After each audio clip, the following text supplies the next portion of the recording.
Boys and girls எல்லாம் smile பண்ணுங்கள். இன்றைக்கி எங்கே வந்திருக்கோம்னா தூதுவளை பறிக்க தான் வந்திருக்கோம். ஏன்னா இப்போ வந்து எல்லாம் கோல்ட் சீசனாக இருக்குது. ரொம்ப கிளைமேட் சேஞ்சஸ்னால எல்லாருக்குமே கோல்டு காஃபு சளி எல்லாமே பிடிக்குது. ஸோ அதனால் வந்து தூதுவளை பறிக்க வந்திருக்கோம். எங்கே வந்திருக்கோம்னா எங்கள் ஊருக்கு பின்னாடி இருக்க ஒரு சும்மா காட்டு ஏரியா மாதிரி இருக்குது. ஸோ அதுக்குள்ளே தான் வந்து தூதுவளை பறிக்கலாம் வந்திருக்கோம். ஏன்னா இங்கே தான் வந்து யாரும் வரமாட்டாங்க. அந்த புள்ளி செடிக்குள்ளே தான் வந்து தூதுவளவே இருக்கும். நான் எப்படி பறிக்கிறேன் என்னங்கிறத உங்களுக்கு காட்டுறேன் வீடியோ போக போக. வாங்க வீடியோக்குள்ளே போகலாம். பாருங்கள் எப்படி தூதுவளை பறிக்கிறோன்னு. இந்த மாதிரி இடத்துக்குள்ளே தான் தூதுவளை இருக்கும். இதுதான் தூதுவளை இலை. இப்படி தான் இருக்கும். இப்படி இருந்தால் தான் நல்லது. ஏன்னா வந்து ஆடு மாடெல்லாம் வந்து எதுவுமே கடிக்காமல் இருக்கும். இவை எப்படி பறிக்கிறோங்கிறத பார்த்துக்கலாம். இந்த மாதிரி கத்திரிக்கோல் வச்சு இந்த மாதிரி பறிச்சுக்கோங்க. அப்படியே தூக்கிட வேண்டியதான். அப்படியே தூக்கிட வேண்டியதான். இப்படி தாங்க காய்ஸ் இருக்கும். முள்ளாக இருக்கும். ரொம்ப நல்லது உடம்புக்கு, சளிக்கு நல்லது. ரொம்ப கசப்பெல்லாம் இருக்காது. ரொட்டி செஞ்சு சாப்பிட்லாம், ரசம் வச்சு சாப்பிட்லாம். உங்களுக்கு எப்படி பண்ணுறதுன்னு காமிக்கிறேன் வாங்க. காய்ஸ் நமக்கு தேவையான அளவு ஒரு பை ஃபுல்லாக வந்து தூதுவளை பிச்சாச்சு. இதுக்கு இப்போ கொண்டு போய் வந்து சின்ன சின்னதாக ஆஞ்சிக்கணும். அப்போ தான் அரைக்கிறதுக்கு ஈஸியாக இருக்கும். இது தண்டு இருக்கும், தண்டு வந்து அரைக்க முடியாது. ஸோ அதனால் வந்து இலையை மட்டும் தான் இப்போ வந்து க்ளீன் பண்ணி எடுக்கணும். அதை போய் எடுத்துக்கலாம். இந்த தூதுவளை வந்து க்ளீன் பண்ணி இப்போ வந்து நைட்டில் ஊற வச்சுருக்கோம். தண்ணியில் தான் ஊற வச்சுருக்கோம். ஏன்னா இல்லாட்டி சுருங்கி போயிடும். நம்ம காலைல தான் பண்ண போகிறோம். எப்படி ரொட்டி சுடுறதுன்னு சொல்கிறேன்.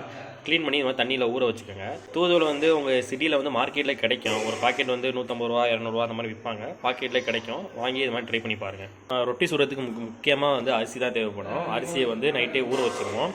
ஒரு படி அரிசி போட்டால் போதும். இந்த மாதிரி ஒரு படி போட்டால் போதும். அரிசியை கொட்டி ஊற வச்சுக்கலாம். நம்ம எப்பவும் போல் ப்ராசஸ் தான். இட்லி தோசைலாம் சுடுவோம்ல, அதே ப்ராசஸ் தான். எடுத்து ஊற வச்சுக்க வேண்டியதான்.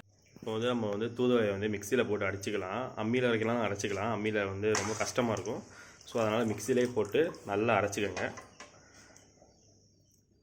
தேவையான அளவு தண்ணி ஊற்றிக்கோங்க. உங்களுக்கு எவ்வளோ தண்ணி தேவையோ அரைக்கிறதுக்கு தேவையான அளவு தண்ணி ஊற்றி நல்லா அடிச்சுக்க வேண்டியதான்.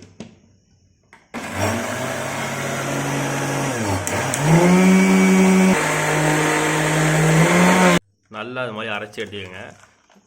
பயப்படலாம் தேவையில்லை. அது ரொம்ப கசக்காது. பக்கத்து இப்படி க்ரீன் கலரில் இருக்கும். ஊற வச்ச புழுங்கரிசியை வந்து நம்ம வந்து கிரைண்டரில் போட்டு அரைச்சிக்கலாம். தண்ணி ஊற்ற தேவையில்லை. தண்ணிக்கு பதிலாக வந்து நம்ம தூதுவளை ரசத்தை ஊற்ற போகிறோம்.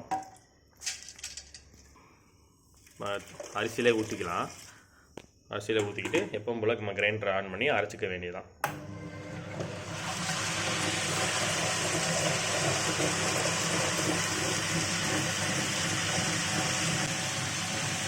நல்லா அரைச்சிக்கிட்டேன். இந்த மாதிரி நல்லா வந்து அரிசி போட்டு அரைச்சிக்கும் போது நல்லா வந்து அரைஞ்சிடும். மாவு வந்து இப்போ கொஞ்சம் திக் கன்சிஸ்டன்சியில் இருக்குது பாருங்கள். ஸோ இந்த மாதிரி இருக்கும்போது நம்ம கொஞ்சம் கொஞ்சமாக அந்த வந்து நம்ம அரைச்சி வச்சுக்க தூதுவளையை கொஞ்சம் கொஞ்சமாக ஊற்றிக்கலாம். ஊற்றிட்டு இது மாதிரி நல்லா அரைச்சிக்கோங்க. நல்லா எப்போவும் இட்லி தோசை சுடுற மாதிரி நல்லா அரைச்சிக்க வேண்டியதான். போல் அரைக்கிற ப்ராசஸ் தான். பட் வந்து தண்ணி ஊற்றுறதுக்கு பதிலாக நம்ம தூதுவளையை ஊற்றிக்கலாம். அது மாதிரி மாவு நல்லா அரைஞ்சிருச்சு. அவ்வளோதான். இப்போ வந்து நம்ம எப்பவும் போல் ஆஃப் பண்ணிவிட்டு அழிக்க வேண்டியதுதான். எவ்வளோ நல்லா அரைஞ்சிச்சு பாருங்கள். வெட்டுற மாதிரி சின்ன சின்னதாக நறுக்கிக்கலாம். ஒரு 1/2 கிலோ வெங்காயத்தை எடுத்து இந்த மாதிரி சாப் பண்ணி வச்சுக்கோங்க. அரைச்சி வச்ச தூதுவளை மாவோட மிக்ஸ் பண்ணி கொஞ்சம் உப்பு சேர்த்து அப்புறம் சுட வேண்டியதான் ரொட்டி. தேவையான அளவு உப்பு போட்டுக்கோங்க. சாப் பண்ணிக்கிற வெங்காயத்தை அதை அப்படியே அதில் போய் கொட்டிட்டு வேறு எதுவுமே சேர்க்க தேவையில்லை. அதை அப்படியே போட்டு பிசைஞ்சிட வேண்டியதான். நல்லா மிக்ஸ் பண்ணி வச்சுக்கோங்க. சின்ன வெங்காயத்தை மாவில் நல்லா மிக்ஸ் பண்ணி எடுத்து வச்சுக்கோங்க. காய வச்சிட்டோம். காய வச்சுட்டு ஒரு தேவையான அளவு நல்லெண்ணெய் அப்படி ஊற்றிக்க வேண்டியதான்.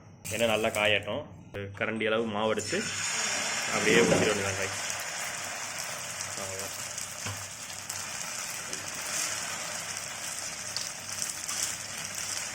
எப்படி பண்ணுறாங்க அவ்வளோதான். தோசை சுடுற மாதிரியே கொஞ்சம் நல்லா ஸ்ப்ரெட் பண்ணிக்க வேண்டியதான்.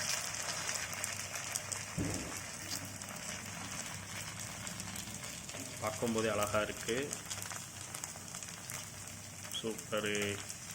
நல்லா அடுப்பை சிம்மிலே வச்சு நம்ம நல்லா வேக விடுங்க. ஐஸ் நல்லா சுற்றி நல்லா வேக விடுங்க. வேக விட்டால் ரொட்டி நல்லா சூப்பராக வரும். நல்லா வெந்துருச்சு. கீழே அப்படியே ஃபிட் பண்ணிக்க வேண்டியதான்.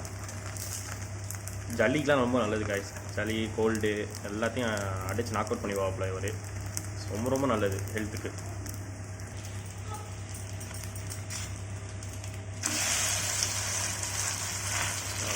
சூப்பராக வந்துருக்கு பாருங்கள். பேக் சைடு இதான் பக்குவம். இந்த மாதிரி தான் வேகணும். பின்னாடி செம்மையாக வந்துருச்சு. சைட்லலாம் கிறிஸ்பியாக இருக்குது. நல்லாயிருக்கும் சாப்பிட. சூப்பராக இருக்கும். நாங்கள் 2 சைடுமே சூப்பராக வந்துருச்சு. அவ்வளோதாங்க ப்ராசஸ் முடிஞ்சிச்சு. இதை அப்படியே கொஞ்சம் ஆற வச்சுட்டு சாப்பிட வேண்டியது தான். அவ்வளோதான். ரொட்டி ரெடி. ஐஸ் ரொம்ப சூப்பராக வந்திருக்கு. பாருங்கள் எப்படி இருக்குன்னு பார்க்குறேன். சைடில் கிறிஸ்பியாக இருக்குது, சென்டரில் சாவு மாதிரி நல்லா இருக்குது. இதுதான் பக்குவம், இப்படி தான் எடுக்கணும். அப்போ எப்படி இருக்குது பாருங்கள். உங்களுக்கு சாப்பிட்டு பார்த்துட்டு உங்களுக்கு என்னென்னு சொல்கிறேன். ரொட்டி ரெடியாக இருக்குது, செம்மையாக வந்திருக்கு. பார்க்கும்போது செம்ம ஜூஸியாக இருக்குங்க. டேஸ்ட் பண்ணி பார்ப்போம் எப்படி இருக்கு. சூப்பராக இருந்துருங்க, பக்காவாக இருக்குது. சைட் டிஷ்லாம் எதுவுமே தேவையில்லை, அப்படியே சாப்பிட்லாம். இன்னொரு பெரிய பைட்டே எடுக்கிற மாதிரி அவ்வளோ டேஸ்ட்டாக இருக்குது. சைட் டிஷ்ஷே தேவையில்லை, எதுவும் தொட்டு சாப்பிடணும் கூட அவசியம் கிடையாது. செம்மையாக இருக்குது, இப்படி தான் சாப்பிட்ணும். வேறு எதுவுமே மிக்ஸ் பண்ணி சாப்பிடாதீங்க. கோல்டு காஃபுக்கெல்லாம் செம்மையாக கேட்கும்.